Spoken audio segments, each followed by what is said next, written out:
এর হাত থেকে দেশকে মুক্ত করবার জন্য এখন থেকে যা আছে তাই দিয়ে নামতে হবে। আর দেশের জনগণই আমাদের শক্তি, জনগণকে নিয়েই আমাদের এগিয়ে যেতে হবে।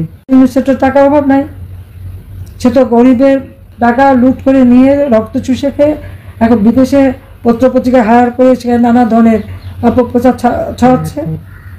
আর যত হত্যাকাণ্ড খুন করে সব দোষ আওয়ামী লীগের। পুলিশ মারে, এটা তো তাদের সমন্বয়ক আসিফ নিজেই বলেছে পুলিশ হত্যা করেছে। বিএনপি নেতা বলেছে সে পুলিশকে মেরেছে, এবং ইসলামী আন্দোলনের নেতাও বলেন উনিও পুলিশকে মেরেছেন। কিন্তু মামলাগুলি সব আওয়ামী লীগের বিরুদ্ধে, সব মামলা আওয়ামী লীগের বিরুদ্ধে, আওয়ামী লীগের কেউ বাদ নাই। তো কত মামলা, আমার মনে হয় যত মামলা দিয়েছে তার একটা হিসাব বের করলে ইউনূসের নাম ওই গিনিস বুক অফ রেকর্ডে যাবে, যে সে কত মানুষের বিরুদ্ধে কত মামলা করতে পারে, একটা দলকে ঘায়াল করার জন্য কি কত হাজার হাজার কর্মী নেতাকর্মীকে জেলে পুরতে পারে, এবং কত লক্ষ নেতাকর্মী মানুষের বিরুদ্ধে মামলা দিয়ে আসামি করতে পারে। এই রেকর্ড সে কিন্তু ভঙ্গ করবে, এবং গিনিস বুক অফ রেকর্ডে নিশ্চয়ই তার নাম চলে আসবে। আর যদি মানুষ হত্যা, জেল জুলুম, অত্যাচার, নির্যাতন, দুর্নীতি এবং গরিবের রক্ত চুষে খাওয়া, এই ব্যাপারেও যদি তার রেকর্ড দেখা হয়, তাহলে সে আর একটা নোবেল প্রাইজ পেতে পারে। তবে সেই নোবেল প্রাইজের নামটা দিতে হবে অশান্তির নোবেল প্রাইজ।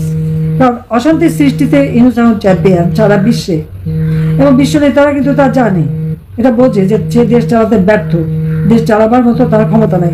সেই জন্য এখন সে অনেক টাকা পয়সা খরচ করে একজনকে নিয়ে আসেন, আর তাদেরকে দিয়ে অন্যের কাছে ধর্ণা দেওয়ায় যে ইউনূসকে সমর্থন দিতে হবে। এখানে অনেক হাইকমিশনার আছে, অ্যাম্বাসাডার, তাদেরকে দিয়েও রিকোয়েস্ট করে ইউনূসকে সমর্থন দিতে হবে। কেন ইউনূসকে নাকি মাথায় করে এনে ক্ষমতায় বসিয়েছে? সে তো সেখানে বললো সে সূক্ষ্ম পরিকল্পনা করে সেখান থেকে ক্ষমতার থেকে হটিয়ে দিয়ে নিজে ক্ষমতা এসেছে। বিল ক্লিন্টনের ফাউন্ডেশনে বললো এটা সম্পূর্ণটাই তার সেই সূক্ষ্ম পরিকল্পনা, অর্থাৎ ম্যাটিকুলাস ডিজাইন করা পরিকল্পনা। কোনো নেতা নাই, ছাত্র জনতা কিছু নাই। আবার সুইজারল্যান্ডে দাভোসে ওয়ার্ল্ড ইকোনমিক ফোরামে যে বলে যে আমি কিছুই জানতাম না, উনি নাকি কিছুই জানতো না, ওনাকে নাকি সবাই ধরে এনে ক্ষমতায় বসিয়েছে। তো যারা ধরে এনে ক্ষমতায় বসিয়েছে তারা দেশের যে সর্বনাশটা করেছে, এটা কি তারা একবার চিন্তা করতে পারে? দারিদ্রের হার যেটা আমি 18% কমিয়েছিলাম, নিশ্চয় এটা এখন 19-20 চলে আসছে। আমি 26.88 বিলিয়ন রিজার্ভ রেখে এসেছিলাম। ইনফ্লেশন আমার 9%-এর মধ্যে ধরা ছিল, সেখানে 11%, 14% পর্যন্ত ইনফ্লেশন তুলেছে, দারিদ্রের হার বাড়িয়ে দিয়েছে। তো কোন উপকারটা করলো দেশের মানুষের? আজকে চাল, ডাল, তেল, লবণ প্রত্যেকটা জিনিসের দাম বেড়েছে। আমাদের শীতকালে এই সময় তো সাধারণত জিনিসের দাম বাড়ার কথা না, কিন্তু তারপরেও সব জিনিসের দাম বেড়েছে। আবার পরে জিনিসের দাম নাকি কমিয়ে দিয়েছে। কমানোটা কি? প্রত্যেকটা মিডিয়া, রেডিও, টেলিভিশন, পত্রিকা, সব জায়গায় ইউনূসের এজেন্ট বসা, এবং তাদেরকে থ্রেট করা হয়, এবং সেখানে মালিকানাও কেড়ে নেওয়া হয়েছে।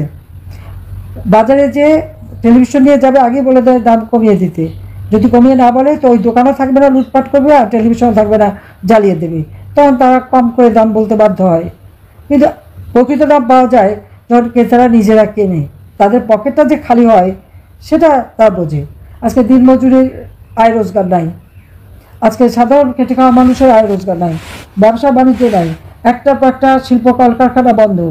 এ পর্যন্ত প্রায় 150-র উপর গার্মেন্টস বন্ধ হয়ে গেছে, ইন্ডাস্ট্রি বন্ধ হয়ে গেছে, শ্রমিকরা বেকার হয়ে মানবিত জীবনযাপন করছে। আজকে কৃষকরা সেচ পায় না, সমস্ত জমি চাষ করতে পারতেছে না, কি বিদ্যুৎ নাই। আমি তো প্রত্যেক ঘরে ঘরে বিদ্যুৎ দিয়ে এসেছি, বিদ্যুতের তো কোনো কমতি ছিল না। 28,000 মেগাওয়াটের মতো বিদ্যুৎ উৎপাদনের সক্ষমতা আমরা অর্জন করেছি। আমাদের যেটা চাহিদা হতো 16,000 মেগাওয়াট, 17,000 মেগাওয়াট, আমরা তা উৎপাদন করতাম। এখন হচ্ছে না কেন?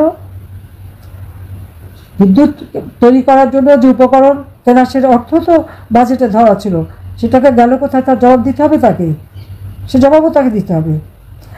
একদিকে দেশটাকে লুটে খাচ্ছে, আরেকদিকে খুন করছে, আর সব জায়গায় আওয়ামী লীগের দোষ। আওয়ামী লীগের দোষটা কিসের? আওয়ামী লীগের আমলে এই দেশের মানুষ দারিদ্র্যমুক্ত হয়েছে। আওয়ামী লীগের আমলে এদেশের মানুষ দুবেলা কেন 3 বেলা 4 বেলা খাবার সুযোগ পেয়েছে। আওয়ামী লীগের আমলে এদেশের মানুষের বিনা পয়সা ওষুধ পাচ্ছে কমিটি ক্লিনিকের মাধ্যমে, চাকরি পেয়েছে, কাজ পেয়েছে, ফ্রিল্যান্সিং করতে পেরেছে, স্যাটেলাইট বঙ্গবন্ধু 1 উৎক্ষেপণ করে দিয়ে মানুষকে আমরা সুযোগ করে দিয়েছি, প্রযুক্তি শিক্ষা দিচ্ছি, সব দিক থেকে দেশ এগিয়েছিল। সারা বিশ্ব বাংলাদেশকে উন্নয়নের রোল মডেল হিসেবে চিহ্নিত করতো, আর সেখানে এরা প্রত্যেকটা জিনিস জ্বালিয়ে পুড়িয়ে ছারখার করেছে, জ্বালিয়ে পুড়িয়ে ছারখার করে বলে গাজা বানিয়েছি। গাজার চিত্রটা আর বাংলাদেশের এই ইউনুস ক্ষমতা আসার আগের চিত্র দ্বারা জ্বালাও পোড়াও, মেট্রো রেল, এক্সপ্রেসওয়ে, বিটিভি ভবন থেকে শুরু সব যে আগুন দিয়ে পুড়িয়ে তার সারা দেশ দিয়ে আগুনে চলছে।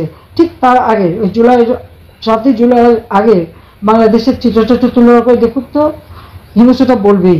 আর ইউনুসের বিচার ইনশাআল্লাহ সে বিচারও করবো। দেশের মানুষের অর্থ সম্পদ লুটে দিয়ে হত্যা করে বাংলাদেশটাকে একটা শ্মশানে পরিণত করে আজকে সে বেশ সুখে বাস করে এখন আর নিজের বোধহয় আত্মবিশ্বাস করে গেছে, এখন এর কাছে ধর্ণা দেয়, ওর কাছে ধর্ণা দেয়, তাকে যেন একটু সমর্থন দেয়। এটাই হচ্ছে তার চরিত্র। সবাই তোমরা ভালো থাকো, সুস্থ থাকো, এবং সবাই যারা আছেন মুরব্বী সবাইকে আমরা বলবো ভালো থাকেন, সুস্থ থাকেন, ইনশাআল্লাহ জয় আমাদের হবে, মনোবল রেখে চলতে হবে।